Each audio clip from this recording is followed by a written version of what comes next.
Bien, entonces ya siendo las 9 en punto, un poquito más, vamos a empezar con la clase de hoy día.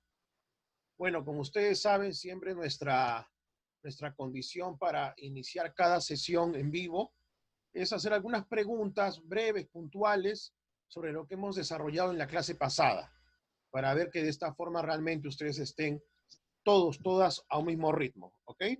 Entonces, a ver, de repente hay alguna voluntaria que quiera participar, me comenta. A ver, esta es la pregunta, ¿ok?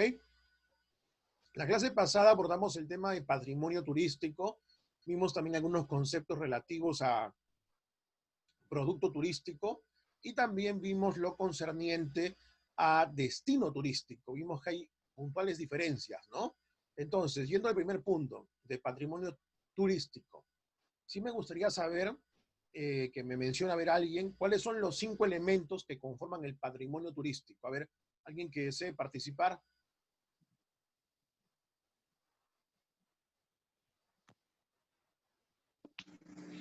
Profesor Sí, ¿quién me habla? Flor, Ok, Flor, Choquetoco. te escucho, cuéntanos.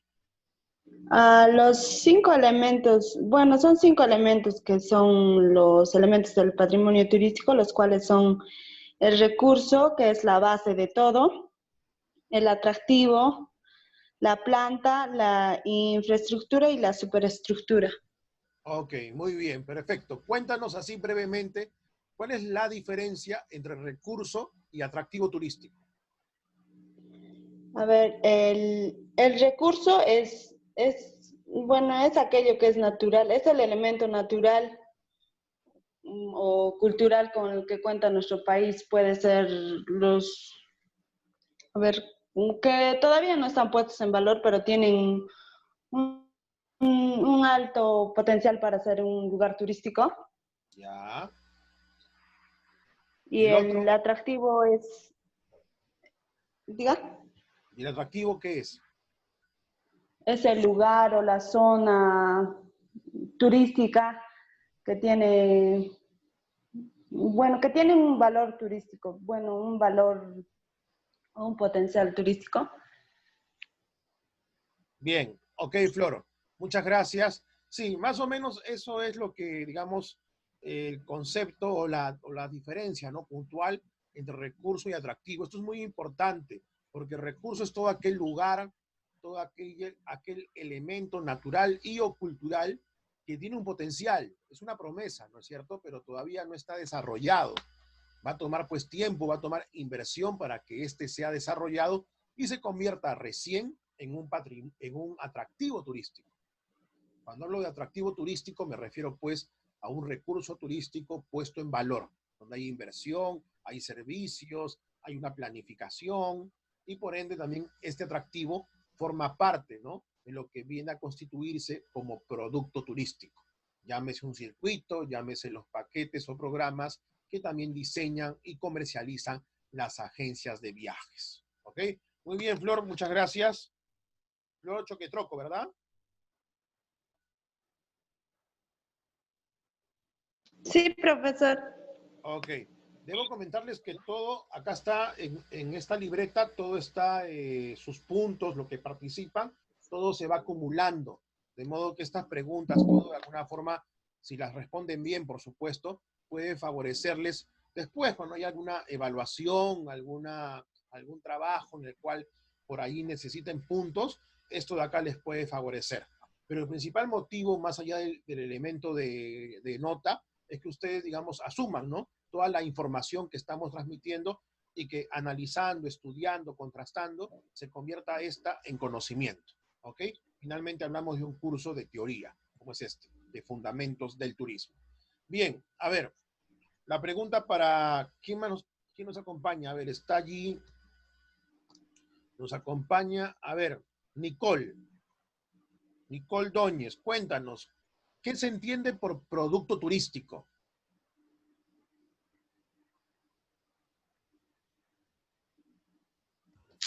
Profesor, buenos días.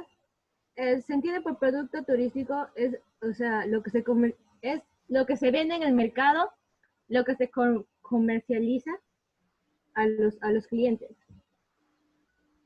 Exacto, ¿no? Para que tenga, digamos, algo, una condición de producto, tiene que comercializarse, tiene que formar Sí, parte de la oferta y la demanda. En este caso, si hablamos de producto turístico, tiene que formar parte, pues, del mercado turístico, del encuentro entre demanda, los clientes, los turistas y la oferta turística, el destino, el país, las empresas, ¿no es cierto?, los promotores, etcétera, etcétera. Entonces, ese cruce, ese match genera dinámicas.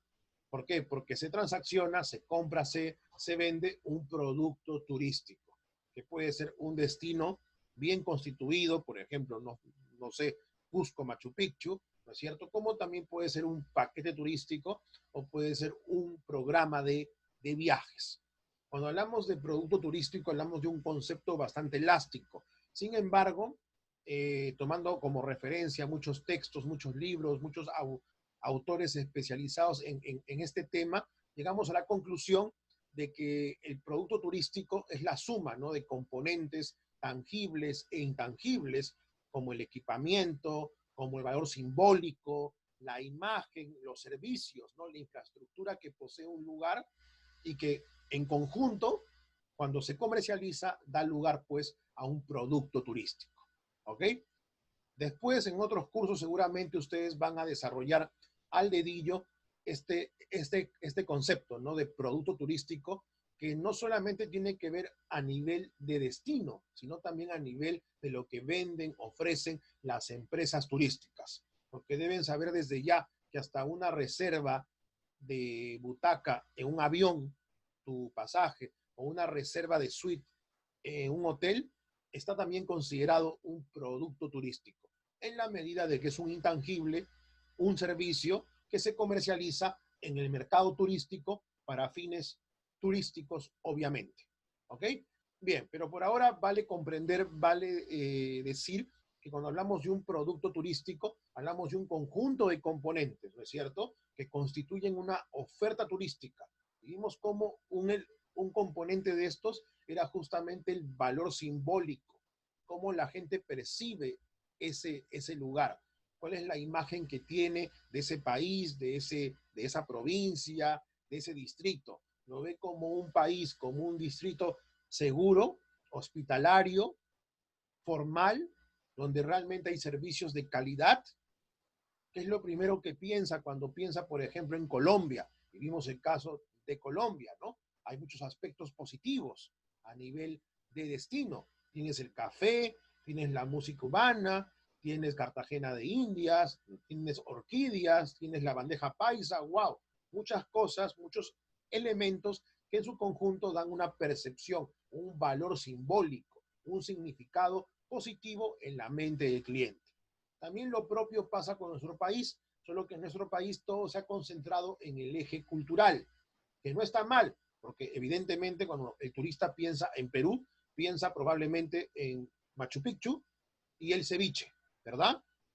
Básicamente piensa en ambas cosas y por ahí unos que manejan más información conocerán pues todo el tema del proceso histórico de los pre-incas, de la república, de la colonia, ¿verdad? Pero lo primero que se piensa en Perú, cuando uno piensa en Perú, es en los incas. Como también cuando uno piensa, por ejemplo, en Grecia, uno piensa, pues, no sé, en la Acrópolis, piensa en el Partenón, ¿no es cierto? Y cuando piensa en Francia, uno como peruano, de inmediato refiere pues a la Torre Eiffel, a París, al Museo Louvre, etc., etc., etc. Entonces se dan cuenta, ese valor simbólico es muy importante para efectos de posicionar tu producto, para que este esté en la mente de la gente. Es un elemento clave, pues, cuando hablamos del concepto de producto turístico. ¿Ok? Gracias, Doñas. Muy bien. Muy bien. Excelente. A ver, okay. para finalizar, creo que está con nosotros, ¿no? A ver, Rosillo, usted, dama, por favor, cuéntenos, ¿en qué consiste un destino turístico? ¿O cuáles son las características que definen a un destino turístico?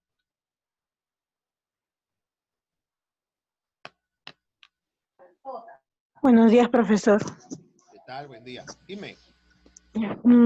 Yo creo que una característica del destino turístico sería el lugar, mm, sus, sus destinos turísticos, su, lo que van a ver las personas cuando piensan en eso, creo. Ok, bien. A ver, vamos a tomar en cuenta algo que tal vez se puede prestar, ¿no es cierto?, a un tipo de confusión. ¿Cuál es la diferencia puntual entre producto turístico y destino turístico? En realidad, Ah, un destino turístico hace hincapié, o sea, toma más fuerza cuando hablamos de un espacio territorial, de es un el área área geográfica. geográfica, exacto, ¿no? Que tiene vocación turística. O sea, que cuenta con los atributos, con los atractivos, recursos para desarrollar turismo. Ese es un destino, es un espacio geográfico, ya sea nacional, ya sea local, regional, que tiene pues una vocación, tiene digamos una condición para ser aprovechado para fines turísticos. Y es más, tanto así que también debe trabajar una marca, ¿verdad? Una identidad, un logotipo que lo defina y que lo diferencie sobre el resto de competidores. Por eso que hace un rato hablábamos de marca país Colombia, marca país Perú, marca país de Costa Rica. Los países que no son nada tontos saben que tienen que desarrollar marcas, porque de esa forma se identifican, ¿no? Diferenciadamente, de forma distintiva, diferenciada ante el mundo. Entonces uno cuando asocia Colombia, café. Cuando asocia Perú, gastronomía, Machu Picchu. Se dan cuenta y así cada país compite en el mundo. Yo sé que nos han educado en el paradigma de que somos países hermanos, sí, pero también en el mundo global de hoy competimos. Competimos a nivel de exportaciones, a nivel de comercio exterior, a nivel de atraer más inversionistas, ¿no es cierto? Empresarios, inversionistas, empresas que quieran poner plata en el Perú para crear empresas, negocios. Y también, por supuesto, competimos en turismo, en turismo. La ventaja de Perú en estos últimos años, antes del COVID, ha sido la gastronomía concebida como un arma de promoción turística, ¿no? Que atrae gente, que posiciona a un país en base a sus sabores, a sus tradiciones, a su culinaria, ¿verdad? A su carta, a sus restaurantes. Eso ha sido recientemente, pero todavía hay un largo trecho por avanzar, por trabajar. ¿Ok? Entonces, finalmente, cuando hablamos de destinos, hablamos de un área geográfica con vocación turística que tiene una marca. Cuando este destino, que ha sido planificado, desarrollado, se comercializa, ahí recién hablamos de producto turístico. ¿Ok? Porque hay muchos destinos que son diseñados, desarrollados, pero que realmente en la práctica no son comercializados o pocas veces reciben atención por parte del turista. Para que un destino sea concebido tal cual, necesita pues que haya una motivación de viaje, que haya una capacidad de gasto por parte del turista, ¿verdad? Y también un tiempo disponible para pasar pues días, noches en ese destino, en ese espacio y gastar su plata allí.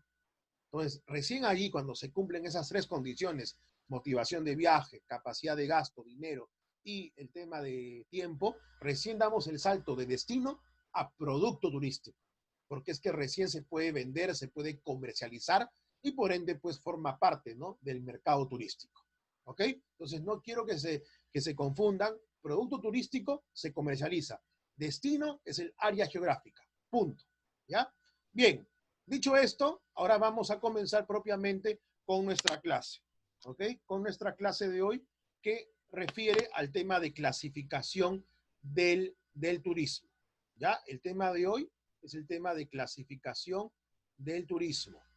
Entonces vamos a repasar una serie de conceptos ligados, pues, ¿no?, a la clasificación, a los diferentes tipos o clases de turismo, que en verdad son muy diversos, son muy numerosos y cada cierto tiempo se van inventando o introduciendo nuevos, algunos con razón de ser, otros sin ninguna justificación. Vamos a estudiar los principales, los más comerciales, los que justamente dan lugar a productos turísticos que se comercializan. ¿Ok? Primero vamos a partir de algo básico que todos debemos reconocer. Hablamos de clases de turismo o tipologías o modalidades de turismo en la medida que hay diferentes motivaciones que justifican cada tipo de turista o cada tipo de turismo. Por ejemplo, si mi motivación, ¿no es cierto?, es cultural, evidentemente estoy hablando de un turismo cultural o un turismo ligado, ¿no?, al tema de aprendizaje, al tema, pues, ¿no?, de recorridos históricos, donde haya monumentos, arquitectura, sitios arqueológicos, etc., etc., etc. Entonces, acá es clave concluir que la motivación de cada viajero o de un grupo de viajeros da lugar, ¿verdad?, a un tipo de turismo. En cuanto haya una motivación bien descrita, bien explicada, bien justificada, habrá pues un tipo de turismo. Siguiente punto, también bastante relevante, la necesidad de evasión, ¿no? Que es algo que todavía hasta inicios del siglo XXI era bastante fuerte. Uno viajaba para divorciarse, para evadirse de la rutina, del horario, del jefe, del profesor, ¿no es cierto?, de tu entorno, digamos, regular, de tu entorno de residencia. Tú te evadías de eso. Hay mucha gente que se escapa de Lima porque Lima tiene hoy por hoy un tiempo, un clima grisáceo, de garúa, húmedo. Entonces, ¿qué hace mucha gente? Se va pues a Chosica, se va a Chaclacayo, ¿verdad? Se va a Cieneguilla, porque allí encuentra tal vez un clima más benigno. Entonces, la necesidad de evasión parte de que la vida moderna es muy agitada, es muy rutinaria y por ende la gente busca, ¿no?, evadirse viajando. Sin embargo, eso hoy en día está cuestionado. ¿Por qué? Porque estamos totalmente conectados a Internet, ya sea desde una tablet, desde un smartphone.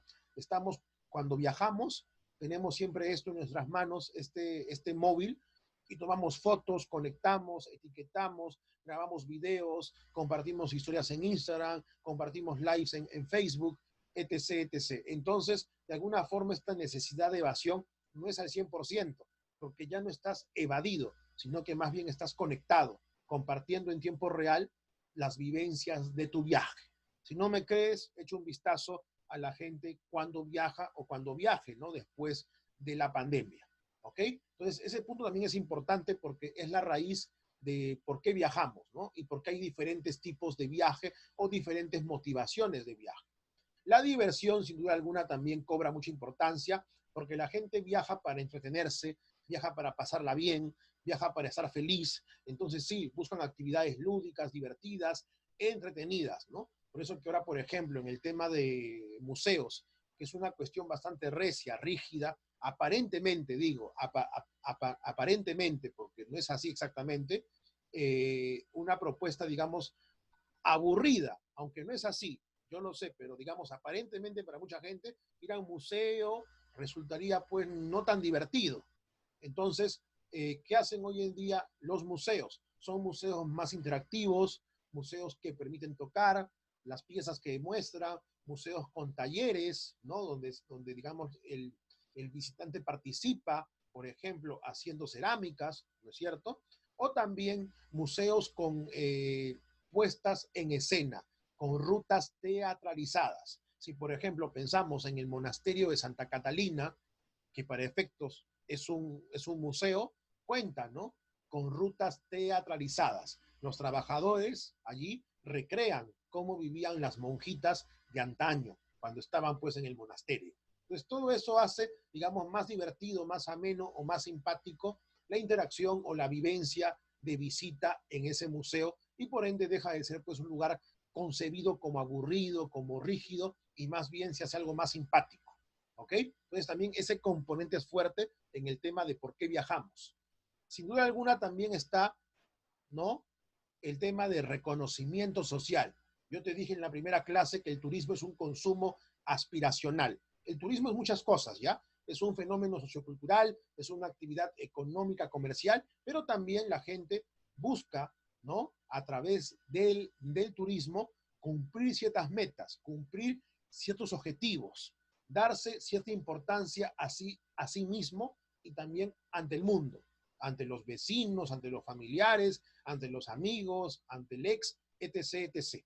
Entonces, por eso afirmamos que el turismo es un consumo aspiracional, porque tiene que ver con tu reconocimiento social, con ser y parecer más importante, más feliz, ¿no es cierto?, viajando, ¿ok? Y eso vamos a ver cómo también está patente, ¿no?, en muchas clasificaciones del turismo.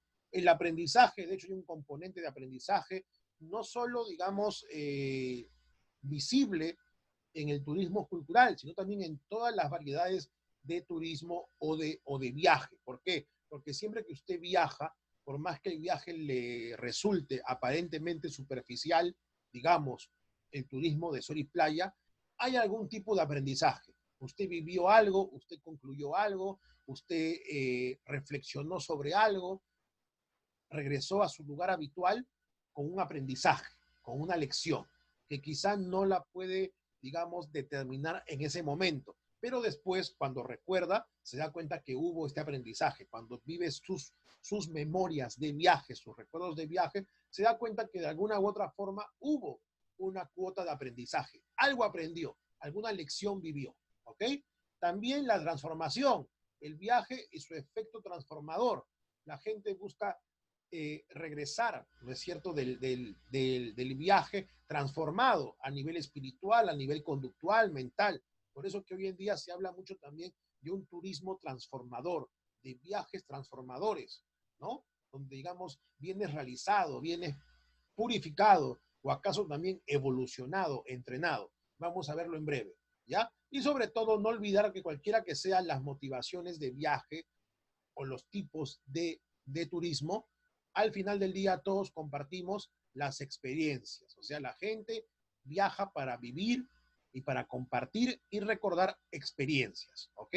El turismo tiene su razón de ser porque el turista consume experiencias de viaje, desde que planifica su viaje hasta lo que vive propiamente en el destino, en el espacio territorial, con la comunidad, a través del tour, ¿no es cierto?, visitando cada atractivo, consumiendo cada servicio. Todo eso, digamos, da forma a un cúmulo, a un conjunto de experiencias que esperamos no sean positivas y gratificantes para que el destino gane en prestigio y el turista quiera regresar o en todo caso quiera recomendar, ¿no?, nuestro destino.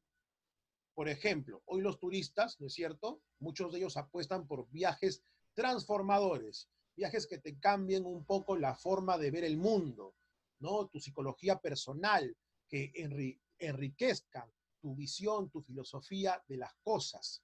Por eso que hoy en día muchas, bueno, antes del COVID sobre todo, ¿no?, agencias de viaje pequeñas se especializaban en vender paquetes turísticos en forma de retiros. Yo sé que el concepto de retiro alude a una cuestión religiosa, ¿no? Cuando uno hacía su confirmación, por ejemplo, antes, ahora también seguramente, ibas un fin de semana de retiro, ¿no? Y habían una serie de actividades. Hoy ese concepto de retiro tiene que ver con una evolución también espiritual, mental, en la cual te incluyen sesiones de yoga, clases de coaching, ¿no es cierto?, activaciones, entrenamiento para tu mente, para tu espíritu y también para tu conducta o para tu desempeño laboral. Entonces, todo este concepto de viajes transformador no es algo gaseoso, ya existe y en Perú también se está dando y sobre todo se hace esto en zonas donde hay campiña, donde hay, digamos, un ámbito ecológico, ¿no? Puede ser Chosica, puede ser Huaura, puede ser Pachacamac, etc., etc. ¿Ok? Luego también comentamos que el turismo tiene un fin, ¿no?, que es ser más feliz, compartir momentos felices, entretenidos. Por eso que esta aerolínea mexicana Interjet te habla, ¿no?, de viajar incrementa la felicidad. Y es cierto, la gente es más feliz viajando, la gente se siente liberada, se siente un poco más realizada y más libre cuando viaja. Este de acá, lo que tú ves en esta foto de acá de la derecha, ese tal vez eres tú, ¿verdad? Es tu mentalidad respecto a los viajes, ¿verdad? Los millennial y los centennial, que son las poblaciones más jóvenes, tienen ya este chip de viajar. Mi meta en la vida es recorrer cada rincón del planeta. Primero viajes, después me caso, después tengo hijos, después el carro propio, todo. Es más o menos, a grosso modo, habrán por supuesto excepciones, pero este es más o menos el pensamiento, ¿no?, del millennial y del centennial. Por eso que, como dijo la BBC de Londres en un reporte bastante interesante, los millennials van a ser los primeros que van a reactivar el turismo. Una vez que se levante esta pandemia, ¿verdad? Estas restricciones a la movilidad, sobre todo en los aeropuertos, los primeros que van a salir a viajar son los millennials. O sea, gente entre 24, 25 hasta 35 años. ¿Ok? Entonces, no es casualidad que yo te muestre, pues, esta imagen porque resume un poco la filosofía, ¿no? Que ellos tienen sobre los viajes y sobre los viajes como estilo de vida. ¿Ok? Porque el turismo es eso, es una experiencia, la de alejarse para volver transformado vitalmente, la del descubrimiento de nuevas expresiones, de nuevas vivencias, nuevos idiomas, lenguas, etc. Todo eso es el turismo, sí, y todo eso también está impregnado, sustentado en las clasificaciones que vamos a ver. Este dato es del 2017, pero créanme que no ha cambiado tanto. O sea, todavía, como yo les mostré en la primera clase en el 2019, quienes nos visitan más son los millennials, ¿no? Sobre todo los millennials latinoamericanos. No hay que descuidar, sin embargo, al baby boomer, que es el turista mayor que viene especialmente por cultura a nuestro país, y al de la generación X, o sea, aquellos que crecieron en los 80, ¿no? Probablemente tu papá o tu mamá que tiene por ahí pues 40 años, 45 años, ¿ok? Que es algo más que los millennials, ¿no? Por ejemplo, ¿verdad? Hay también el concepto de turismo más convencional, que es el turismo de sol y playa, es el más popular en todo el mundo, el que más factura, y por ejemplo, destinos como México sacan ventaja de eso, ¿ya? Como México a través de Cancún, a través de Tulum, etcétera, sacan total ventaja de su propuesta de sol y playa porque también se han sabido posicionar marcadamente en esos segmentos o, digamos, mercados, ¿no? De turismo. Repito, puede para algunos ser convencional, superficial, pero vaya que mueve mucho mercado. Muchos limeños, créanme, consumen, ¿no? Todo lo que es Caribe, todo lo que son playas tropicales, Centroamérica y por supuesto también la propuesta de sol y playa de México. ¿Ok? Entonces, ya vamos un poco entrando, ¿no? En materia. Siempre me gusta primero darles un marco de referencia para que vean de qué estamos hablando, de qué trata en el fondo, y después ya desmenuzar cada tipo de turismo. ¿Ok? Entonces, el primer gran grupo que vamos a ver tiene que ver con el turismo cultural. Esa es la primera clasificación. Turismo cultural, que abarca muchos subtipos de turismo. Repito, el primer tipo de turismo que vamos a ver es el turismo cultural, que para nosotros representa mucha importancia a nivel, pues, de visitas, a nivel, pues, también de ingreso económico por turismo. El turismo cultural es básicamente aquel que responde, pues, a una motivación cultural y que precisa de recursos históricos, culturales y artísticos para su desarrollo. Tiene las características de ser más exigente en cuanto al tema, pues, de un turista que tenga un perfil orientado, ¿no? Al conocimiento, a la valoración de la cultura, y también es el turismo, pues, menos estacional, ¿ok? Porque finalmente la cultura está allí, el patrimonio cultural está allí, y no depende tanto del tema, pues, marcadamente del clima, ¿no? Como en el caso, pues, de algunos valles o de algunas playas. Por ejemplo, piensa cuando en México o en Estados Unidos hay tornados, hay huracanes. Eso de alguna forma golpea fuertemente, ¿no? La estacionalidad de esos destinos de sol y playa. Entonces, eso finalmente no pasa, pues, en Perú, ¿ok? No pasa en nuestro país todavía porque, digamos, no tenemos esas condiciones. Bien, dentro de este turismo cultural, repito, que responde a una motivación de cultura, de valoración por la cultura de aquel país que visito, están los subtipos como el turismo urbano, desarrollado en ciudades principalmente, en aquellas que son patrimonio de la humanidad, clientes de nivel cultural y poder adquisitivo alto, o sea, gente con mayor estatus de viajero, mayor capacidad de gasto y por ende mayor nivel educativo y que son capaces de apreciar, reconocer la importancia del patrimonio que están viendo. Por eso que en el turismo urbano es básicamente el turismo por la ciudad en el cual vemos la parte histórica, antigua, pero también la parte moderna, tiene que haber pues necesariamente patrimonio de la humanidad. Ejemplo, Arequipa. La ciudad de Arequipa es el centro histórico, centro histórico de Arequipa, patrimonio de la humanidad, como también lo es el centro histórico de Lima y la ciudad de Cusco, así como también lo es París, lo es Buenos Aires, ¿no es cierto? Lo es Londres, porque son grandes capitales que aparte de patrimonios culturales, también tienen pues, ¿no? Una gran belleza escénica, como ciudades son muy atractivas por toda la actividad pues a nivel, no sé, de museos, galerías de artes, eventos, ferias que tienen estas ciudades, muy aparte, por supuesto, de sus monumentos, de sus espacios públicos, etcétera, etcétera. ¿Ok? Entonces, ese es el turismo urbano, el turismo que sumerge al turista en la ciudad, donde puede experimentar tanto lo antiguo como lo moderno. También está el turismo monumental, vinculado exclusivamente a monumentos históricos artísticos que pueden estar alejados de núcleos, ¿no? De población importantes. Entonces, cuando hablamos de turismo monumental, no necesariamente hablamos de aquellos que están alejados, sino también que están en la misma ciudad. Por ejemplo, el centro histórico de Lima, si ustedes han paseado, ¿no? Por Plaza San Martín, Plaza Mayor, por la Catedral, ahí encuentras toda una suerte de monumentos realmente bellísimos, de bella factura arquitectónica. La Catedral de Lima, el Palacio de Gobierno, el Palacio Municipal o el antiguo Cabildo, ¿verdad? La misma Plaza San Martín, la Plaza Mayor constituyen también espacios públicos monumentales. Que has paseado por el Parque de la Exposición, también te has dado cuenta de todo, ¿no? El mismo Museo Mali, el Museo de Arte de Lima, que está allí en forma de casona, ese conjunto ornamental que está en el medio y que está hecho de mármol y que fue algo, pues, fue el regalo que nos dio la colonia china cuando Perú cumplió 100 años, ¿no? Cuando fue su centenario de independencia. Entonces, todo eso que ves en el Parque de la Exposición es un espacio monumental de primerísimo orden, ¿ok? Ni qué decir, pues, si vas, ¿verdad?, por Paseo Colón, que lamentablemente ahora está, pues, contaminado, con muchos problemas, pero el Paseo Colón, si te has dado cuenta, en su berma central tiene estatuillas, ¿no?, hechas de mármol, donde representan, pues, algunos presidentes, algunos personajes importantes de nuestra cultura occidental.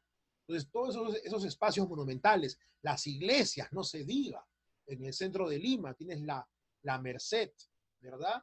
Santo Domingo, San Francisco, Dios mío, que es todo un conjunto monumental de primerísimo orden, sumado con la propuesta de las catacumbas, ¿no? Del Museo Catacumbas Reales de San Francisco. Entonces, realmente, Lima solamente, si vemos Lima como un ejemplo pequeño, tiene, wow, grandes ejemplos en el tema de turismo monumental, ¿ok? Turismo arqueológico, vinculado a la visita de yacimientos y sitios arqueológicos. Acá va un tema importante. A veces se habla de ruinas arqueológicas. Vamos a visitar las ruinas de Machu Picchu. Pues bien, deben saber ustedes, damas y caballeros, que ese término está incorrecto. Es más, comercialmente hablando, hablar de ruinas no es lo más recomendable, no es exacto. Nadie se entusiasma por ver ruinas. Uno quiere ver un sitio arqueológico, un yacimiento arqueológico, ¿no es cierto? O un espacio, un recinto arqueológico, ¿ok?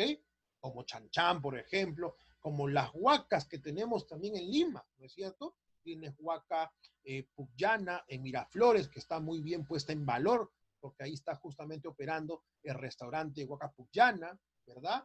Tienes, si vamos por acá, en Pueblo Libre, tienes la Huaca Mateo Salado, también, que fue puesta en valor hace unos años y está realmente muy, muy hermosa, con iluminación, rutas y servicios de guiado.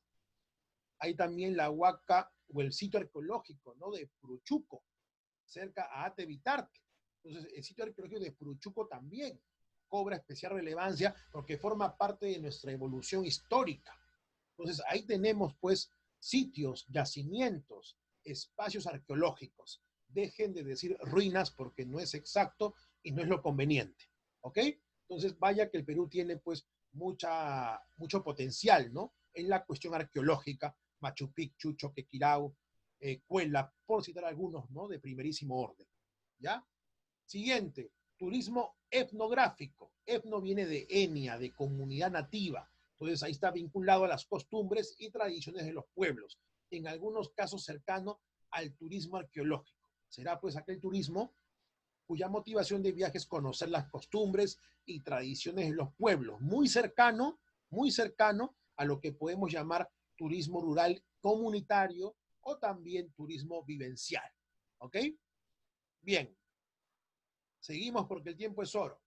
Dentro del turismo cultural también encontramos el turismo literario, que responde al interés de ciertos turistas que quieren conocer los lugares, ¿no? Donde habitaron autores o escritores importantes, o donde fue recreada su obra. Por ejemplo, ¿sabías tú que nuestro premio Nobel, Mario Vargas Llosa, en Miraflores tiene una ruta peatonal inspirada en los lugares donde él vivió cuando era adolescente? Si tú has leído su libro La ciudad y los perros, él cuenta ahí cómo era la vida en el Miraflores del año 50, ¿no? Y cómo él jugaba ahí con sus amigos del barrio, ¿no? En Diego Ferré, en Ocharán, etc. Esas calles que todavía existen, bien, son parte del circuito turístico peatonal y gratuito que la Municipalidad de Miraflores ofrece en nombre de Vargas Llosa, del Premio Nobel. Entonces es una muestra de un turismo literario, especialmente pues para investigadores o para fanáticos, ¿no? O interesados pues en el Premio Nobel, ¿no? De Vargas Llosa. ¿Qué más? También hay el turismo de formación, vinculado al tema académico, de estudios, pero sobre todo ligado a la cuestión de idiomas, ¿no? Tú debes saber que, por ejemplo, hay muchos turistas extranjeros, europeos, que vienen a Perú para su tesis doctoral en arqueología, en antropología, en sociología. Entonces, les conviene, ¿no? Quedarse un tiempo acá, hospedarse en una vivienda, alquilar lo que llamamos un homestay, que es una casa, vivienda, que da un espacio, renta un espacio a estos turistas, y ahí sobre todo aprende el idioma. Y pues hay una convivencia bastante fuerte, ¿no? Pues de alguna forma su motivación formativa de estudios se ve enriquecida con el aprendizaje de un idioma más. ¿Te das cuenta? Entonces, ese turismo de formación, repito, está vinculado al turismo educativo, pedagógico, pero acá tiene un peso bastante el tema de los idiomas. ¿Qué más? El turismo científico. Aquí que está pues orientado, ¿no?, a materias de investigación científica, como te comentaba, y tiene mucha relación con el anterior. Mucha gente viaja a Perú, extranjeros, por un tema de investigación, de hacer sus tesis, ¿ok? Porque en el Perú hay muchas cosas todavía por descubrir. Entonces podemos hablar acá con propiedad de un turismo científico. Turismo gastronómico, que está vinculado pues a conocer no solo la comida, sino la cultura gastronómica de cada pueblo. Porque ustedes deben saber que la gastronomía como concepto no es solamente platos ricos o bebidas ricas, es la relación que existe entre el ser humano y lo que come y bebe. Esa relación, ese vínculo tiene un peso patriótico, nacionalista, sentimental, vale decir, de identidad cultural. Entonces mucha gente se va por el mundo para descubrir la cultura gastronómica de cada país, de cada pueblo.